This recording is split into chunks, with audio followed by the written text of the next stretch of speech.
कुछ लोगों का स्वभाव है रोते रहना।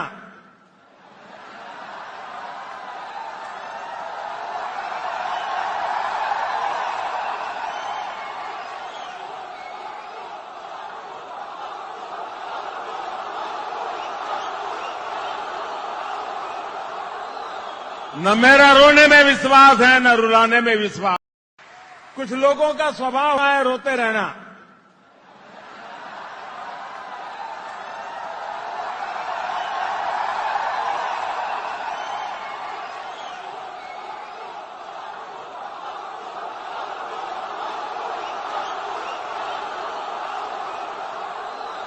न मेरा रोने में विश्वास है न रुलाने में विश्वास। अभी आ जाएंगे। अभी आप अब बस थोड़ा सा इंतजार कीजिए। बस अब देखिए, आप लाइट कैमरा एक्शन शुरू होने वाला है। बस थोड़ा इंतजार कीजिए। अभी रोएंगे आके टीवी पे आके रो देंगे। पूरा देश का चैनल चलाने लगेगा। सब भावुक हो गए, सब रोने लगे, सब बस चलो ताली थाली बजाओ। तो इस चीज से अब हमें बाहर आना पड़ेगा। वास्तव में अगर हम लोग इस देश का कुछ भला चाहते हैं तो कई अपनों को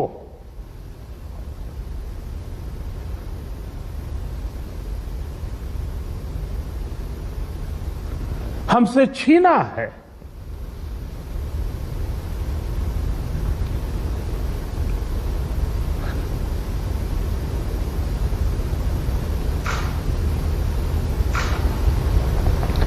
मैं उन सभी लोगों को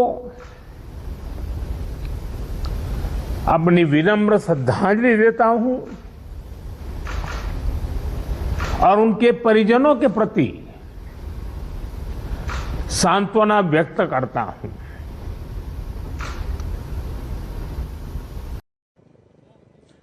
बर्तन साफ करना,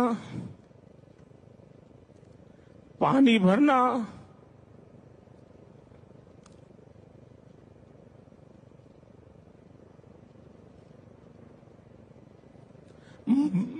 मजदूरी कर रहा,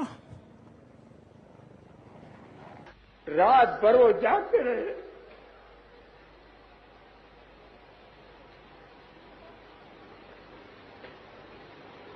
उनका जो परिश्रम,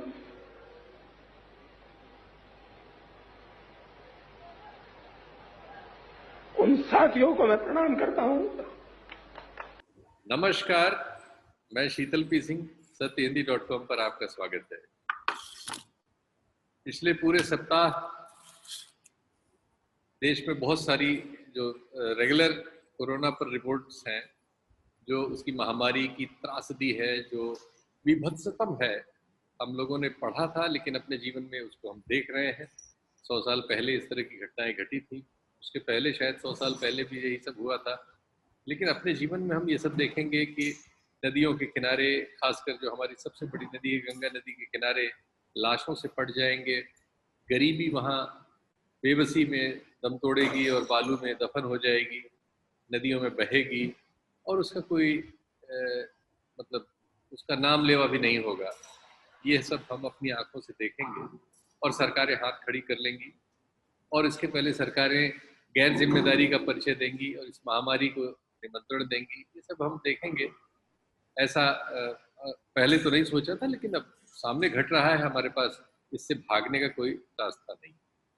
लेकिन इसी दौरान राजनीति अपने प्रहसन करती है और उसी क्रम में एक घटना हुई जिस पर हमारा जो विमर्श है, सामाजिक विमर्श जो है, राजनीतिक विमर्श जो है, वो पिछले 5-6 दिनों तक उसी में मशगूल रहा।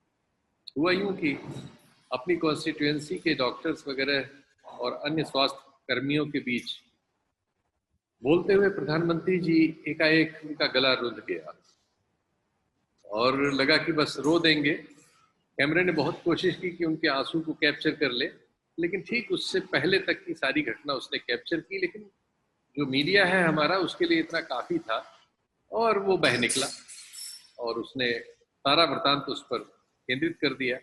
शायद यही मंशा भी रही होगी। उसके बाद संपादकीय आए, रिपोर्ट्स आई, विश्लेषण आए, आलोचना आई, समालोचना आई सोशल मीडिया वगैरह पर, और इस तरह के प्लेटफॉर्म जैसे सत्य हिंदी है, वहाँ उसकी स्क्रूटनी भी हुई। उसी क्रम में अब जब 4-5 दिन पानी एक तरह से उस मामले का ठहर चुका है, उस पर बहुत मीमांसा हो चुकी है।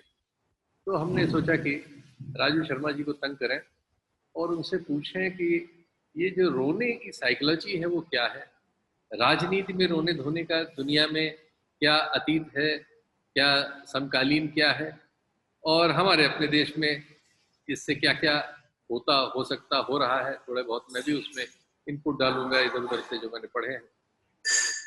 तो ये बात आज हम लोग करने जा रहे हैं। आपका स्वागत है राजू जी। और तो सबसे पहले तो ये बताइए कि आदमी रोता क्यों है? शीतल जी, जी हम लोग लगभग 1 साल से, जब से कोरोना शुरू हुआ है, तमाम विषयों पर विमर्श कर रहे हैं। जी हाल में तो खैर कोरोना की एपिडेमियोलॉजी, कोरोना से जो कहर पैदा हुआ, मृत्युएं हुई, जी गंगा नदी में लाशें बहीं, जी ऑक्सीजन का संकट वगैरह वगैरह से चलते हुए अब देखिए कैसी राह है कि हम आज वहां सबसे गुजरते हुए आंसू पर चर्चा करने जी पहुंच गए।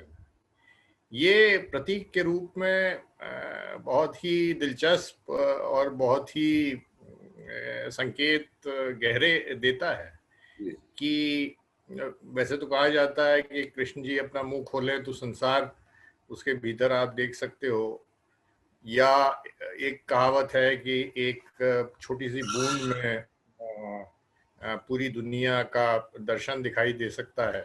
जी तो हो सकता है कि आंसू की चर्चा करने से, आंसू की एक बूंद में या आंसू के एक रत में हमें कोई ऐसा सच मिल जाए जो हमारे देश का जो मर्म है वो हमें समझा सके और हम देख सके कि कहाँ हम हैं।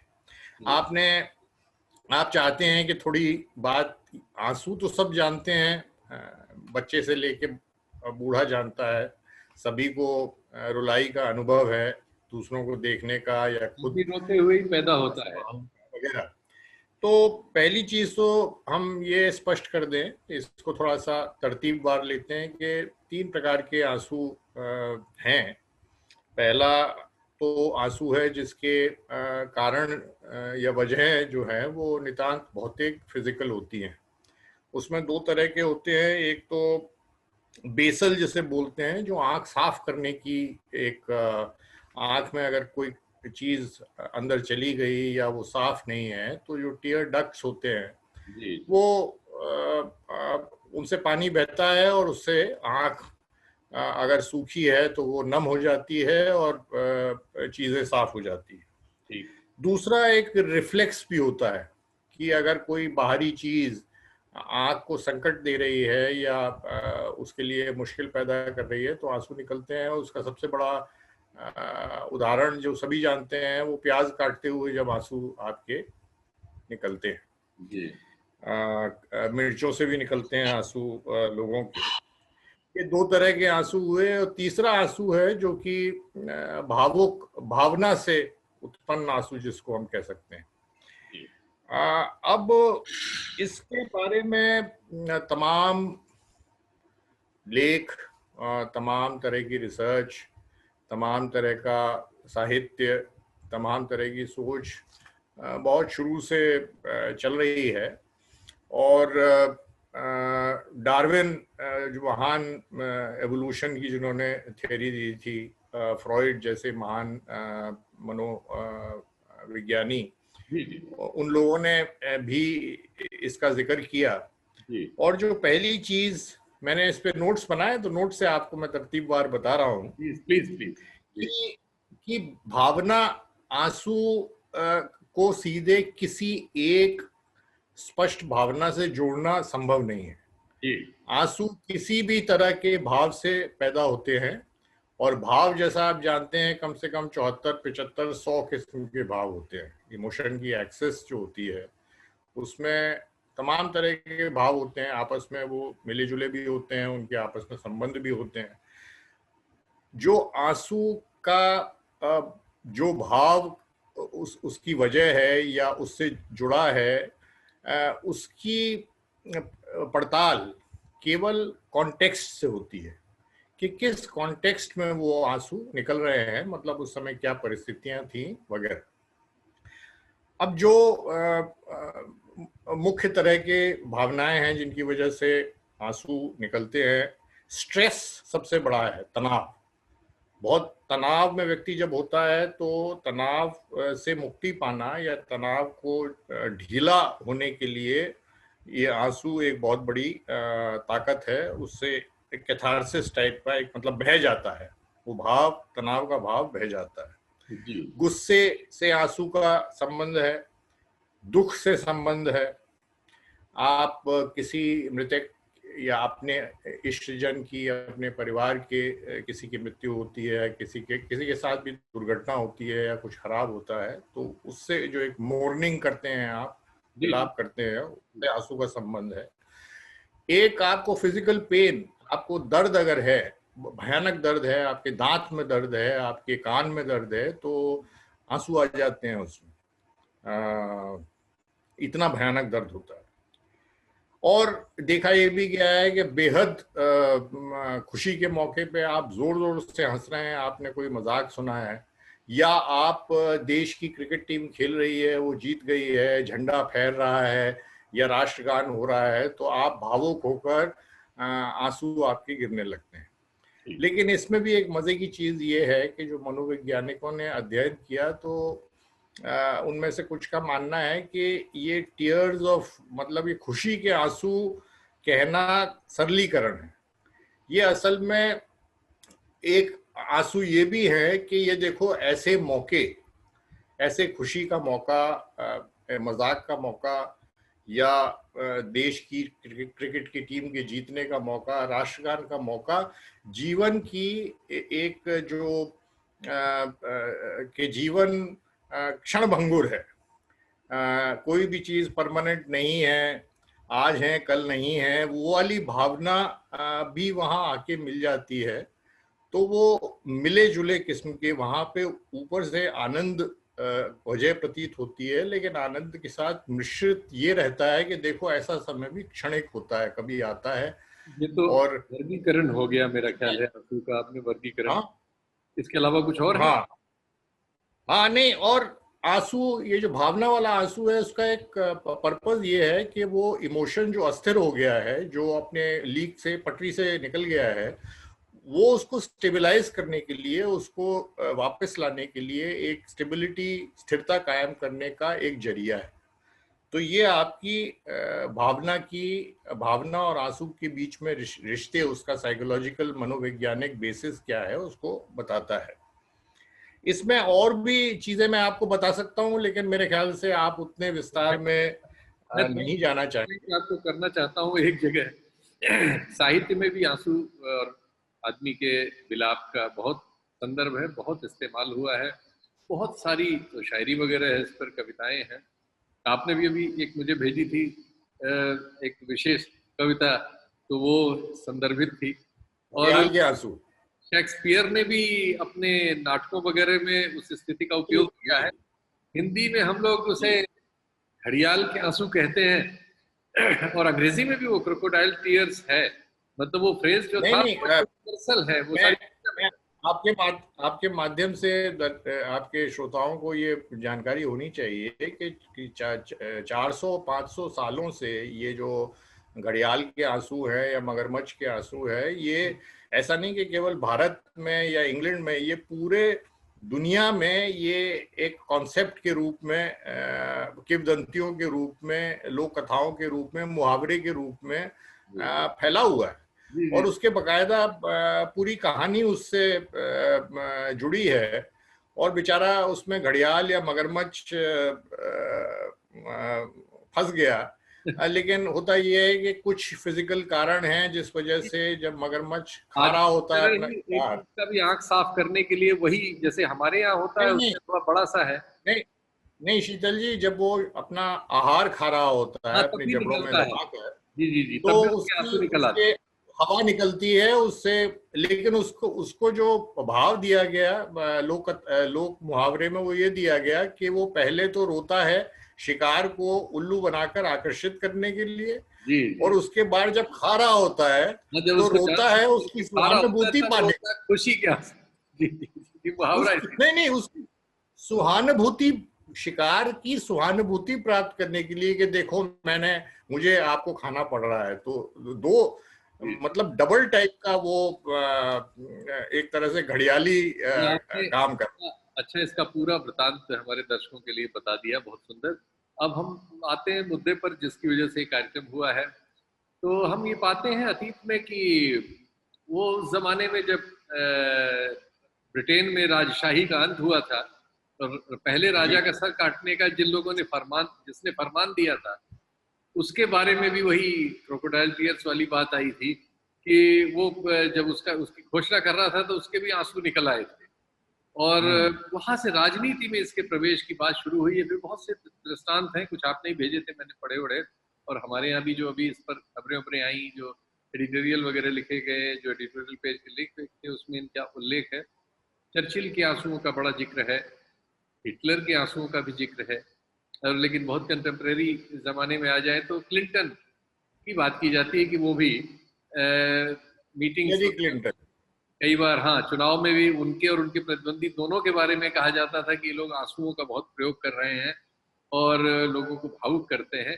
और ये लेकिन राजनीति नहीं, शीतल जी राजनीति में या पब्लिक लाइफ में जो नेतागण होते हैं या बड़े लोग होते हैं, रहनुमा होते हैं, वो आंसू उनको आते हैं या उसका वो इस्तेमाल करते हैं या कितने आते हैं, इसमें कुछ चीजें हम स्पष्ट जान लें, समझ लें कि कम राजनेता आंसू बहाते हैं, ज्यादा आंसू नहीं बहाते, पहली चीज। लेकिन मुझे याद नहीं कि ग्रीक या रोमन फिलॉसफी में कहीं नेताओं के लिए ये जिक्र है या ये मीमांसा है कि आंसू बहाना एक बहुत अच्छी चीज है। मुझे नहीं लगता कौटिल्य के अर्थशास्त्र में भी आंसू गिराने की कोई तरकीब जतलाई गई है कि किसी राजा को आंसू गिराने चाहिए। जो मेफिस्टोफिलियन हमारे जो मकियावेली जो एक जिन्होंने प्रिंस किताब लिखी, उनकी किताब में भी मुझे लगता है कि आंसू का एक वेपन के रूप में जिक्र नहीं है। जी। लेकिन बहुत से उदाहरण हैं जहाँ पे ओलिवर क्रॉमवेल का उदाहरण है, आपने हिलेरी क्लिंटन का नाम लिया, ओबामा भी रोए हैं, ऐसे उदाहरण हैं। लेकिन मर्केल है जर्मनी की, 10 साल से ज्यादा हेड रही, उनके रोने का कभी कोई जिक्र नहीं है। पुतिन का मेरे ख्याल से एक आध कभी कोई मोमेंट रहा होगा। ट्रंप का भी चाइना में तो किसी को, हाँ, ट्रंप का भी नहीं है। हाँ, अगर हम हिंदुस्तान पे भी आते हैं तो आप ये देखेंगे कि ये जो परंपरा सभा से रोने की और भाषण देते हुए रोने की और सुक्तियां लेने की, ये कोई ज्यादा नहीं रही है। गांधी जी तो मुझे नहीं लगता कि कभी इतने उतार चढ़ाव का उन्होंने नेतृत्व किया, लेकिन कभी वो फूट फूट के रोए हो या आंसू टेसू बहाए हो उन्होंने, ऐसा मुझे याद नहीं आता। नेहरू जी के बारे में कहा जाता है कि एक बार गाना सुनते हुए उनकी आंखों में आंसू आ गए थे लता मंगेशकर का, लेकिन वो एक कोई जनसभा संबोधन का वो नहीं था, वो एक आर्ट के प्रति एक उद्गार था। तो इंदिरा गांधी का भी कोई उल्लेख नहीं है कि वो रोई थी, या राजीव गांधी रोए थे, नरसिम्हा राव तो मेरे ख्याल से कभी नहीं रोए। तो हमारे प्रधानमंत्रियों, और अगर आप चीफ मिनिस्टर्स पर भी आए तो आप उत्तर प्रदेश के हैं, आपको क्या याद आता है कि एनडी तिवारी या मुलायम सिंह यादव या मायावती कभी रोने को इस्तेमाल कर रही हो या रो रही हो? या लालू यादव या आपकी इस बात में बिल्कुल तार्किकता है कि ये बहुत कॉमन नहीं है, बहुत अनकॉमन है, रेयर है, ये बात आपकी बिल्कुल सही है। लेकिन हमारे वर्तमान प्रधानमंत्री के बारे में ये बहुत कॉमन है। और अखबारों ने और उनके समर्थकों विरोधियों दोनों ने उनके पिछले कार्यकाल के दौरान 6-7 सालों में उन प्रमुख घटनाओं को लिया है जब वो रोए हैं या रोने जैसे हो गए हैं या भावुक हो गए हैं। दरअसल वो जब पहली बार संसद में उनका संसदीय दल की बैठक हो रही थी और उनको नेता चुना गया था, वहां से ये शुरुआत हो गई थी। प्रधानमंत्री के तौर पे जब वो मुख्यमंत्री थे तब भी वो अटल जी के सामने एक सभा में अपने कार्यकर्ताओं से करते हुए, उसके वीडियोज हैं, वो रोने लगे थे। तो वो रोते रहे हैं। जुकरबर्ग से बातचीत करते हुए वो रोने लगे थे और अपनी माँ का बचपन में उनके कहीं बर्तन मांजने का जिक्र करते हुए वो कई बार ऐसा बिल्कुल लगता है कि उनके रोने में और उनके अपने फैसलों में कोई तालमेल नहीं है। जैसे रोहित वेमुला वाले मामले पर एक बार वो रोते हुए मिले थे, जबकि उनकी सरकार के पूरे कार्यकाल में दलितों पर अत्याचारों की अगर हम बात करें तो उसकी संख्या भी बढ़ी है, उसकी विभत्सता भी बढ़ी है, उनका उनके प्रति जो कहा जाए कि जो भी उनमें वोकल स्वर है उनके द्वारा उनकी आलोचना भी बढ़ी है। तो उन्होंने उस मंत्री के खिलाफ भी, बंगारू लक्ष्मण के खिलाफ, कोई कार्रवाई नहीं की थी, बल्कि बंगारू लक्ष्मण ने ही जो चाहा वहां उस यूनिवर्सिटी में उस तरह की कार्रवाइयां की। तो उनके बहुत सारे रोने में और जिस विषय पर वो रोए हैं उसमें बाद में कोई तालमेल मिलता नजर नहीं आता है। इसीलिए इस बार जब उनके आंसू निकले तो पिछले 15-20 दिनों से और 1 महीने से आप कह सकते हैं कुछ विपक्षी नेता उन पर ये कटाक्ष कर रहे थे। संजय सिंह जो आम आदमी पार्टी के नेता, उनका वीडियो मौजूद है, कुछ बहुत से ट्वीट तो बहुत लोगों के हैं कि अब प्रधानमंत्री किसी भी दिन रो पड़ेंगे क्योंकि वो कोरोना को मैनेज करने में पूरी तरह से फेल है, लापरवाह रहे हैं, बहुत उन्होंने नुकसान कर दिया और सेकेंड वेव से लाखों लोगों की जानें जा रही हैं। वो किसी भी दिन आंसू गिराएंगे और फिर इसका इस्तेमाल टीवी चैनलों के माध्यम से करेंगे। ये आरोप उन पर लगा था। और अब इसको क्या कहा जाए कि कुछ ऐसा ही घटा कि अपनी कॉन्स्टिट्यूएंसी के जो स्वास्थ्य कर्मी हैं उनके बीच बात करते हुए उन्होंने वही भूमिका अख्तियार की। चूंकि उनका सब कुछ रिकॉर्ड होता है और रिलीज भी करने के राइट उन्हीं के पास होते हैं, तुरंत ही वो रिलीज भी हुआ और फिर उस पर चर्चा हुई और जो कुछ हुआ जिसकी वजह से आज हम आप भी बात कर रहे हैं। तो बात ये आती है कि अगर प्रधानमंत्री जी ये तो 5 या 6 बार तो अभी टाइम्स ऑफ इंडिया ने भी एक वो करके दिया है कि इतनी बार प्रमुख तौर पर उनकी रोने की बात आई। एक उनके समर्थक पत्रकार है दीपक चौरसिया, उन्होंने ट्वीट की श्रृंखला दी थी कि पिछले 1 साल में प्रधानमंत्री कितनी बार भावुक हुए, वो उन्होंने पॉजिटिव सेंस में दी थी। बहुत सारे लोगों ने उसमें आलोचना वाला भी सेंस रखा है और होती ही है, होगी ही। जब आप प्रमुख पद पर हैं, देश के प्रधानमंत्री पद पर हैं, तो आप कुछ भी करते हैं तो अगर उसमें कोई ऐसी चीज आदमी को नजर आती है तो उसकी आलोचना स्वाभाविक है लोकतंत्र में और जरूरी भी है अपनी पे। तो आज की जो परिस्थिति है इसमें जब प्रधानमंत्री जी इस तरह से भावुक हुए हैं, आपको क्या लगता है, क्या इसका राजनीतिक फायदा उनको इससे मिल गया होगा या ये उनके अपने ऑडियंस में उन्होंने भेजा है जो इधर ढीले ढाले हो रहे थे, उनके समर्थकों में आप कहें कि उनको एड्रेनलिन दिया है, या फिर सचमुच में इसका जैसे उन्हें हमेशा लाभ मिलता है फिर लाभ मिल रहा होगा? शीतल जी, ये वाला जो प्रकरण है ये त्रासदी से जुड़ा है, मृत्युओं से जुड़ा है, लोगों के जाने से जुड़ा है। तो पहली चीज़ तो हम ये समझ लें कि जो विषाद मृत्यु या किसी के खोने या अपने निजी के किसी के जाने का होता है वो नितांत निजी होता है। और आपने ये पाया होगा, देखा होगा कि अधिकतर लोग सूखी आंखें या आंसुओं का न गिरना विषाद का या दुख का परिचायक ज्यादा होता है। आपने कभी नहीं देखा होगा किसी फ्यूनरल पर जब घर के लोग वहाँ उपस्थित होते हैं और दूसरे लोग आते हैं तो कोई बिलक बिलक के रो रहा है, ऐसे सीन्स अमूमन नहीं होते। व्यक्ति बहुत उदास दिखता है, वो उसकी आंखें सूखी दिखती हैं, विषाद उसके चेहरे पे दिखता है, लेकिन वो एक नाटकीय रूप में बिलख रहा है या सुबक रहा है, ऐसी आपको इन चीज़ों का दर्शन नहीं होता। अब जैसे हमारे ही देश में हमारे पुराने जो राजनेता रहे, अब आपको मैडम गांधी जब की मृत्यु हुई, राजीव गांधी की मृत्यु हुई, बेहद असामयिक और कष्टप्रद मृत्यु थी। और उनके परिवार के किसी जन को मुझे तो नहीं याद पड़ता कि वो बाद में या उस वक्त जब चिताएं जल रही थी तो वो कोई सुबक रहे थे या रो रहे थे। एक उदासी जरूर दिख रही थी, झलक रही थी। अब हम इस पे आते हैं। ये हमारे प्रधानमंत्री जी जो है, इनके करीब 8 वाकये हैं रोने के। उनमें काफी फेमस है कि एल.के. आडवाणी जी से संबंधित है, जो शुरू में उन्होंने कहा था आपकी कृपा है।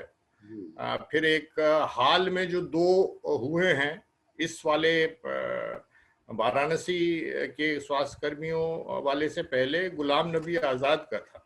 जी वो तो इसमें हाँ, वो तो काफी लंबा चला था और उसमें मतलब कम से कम नहीं तो 6-7 क्षण थे।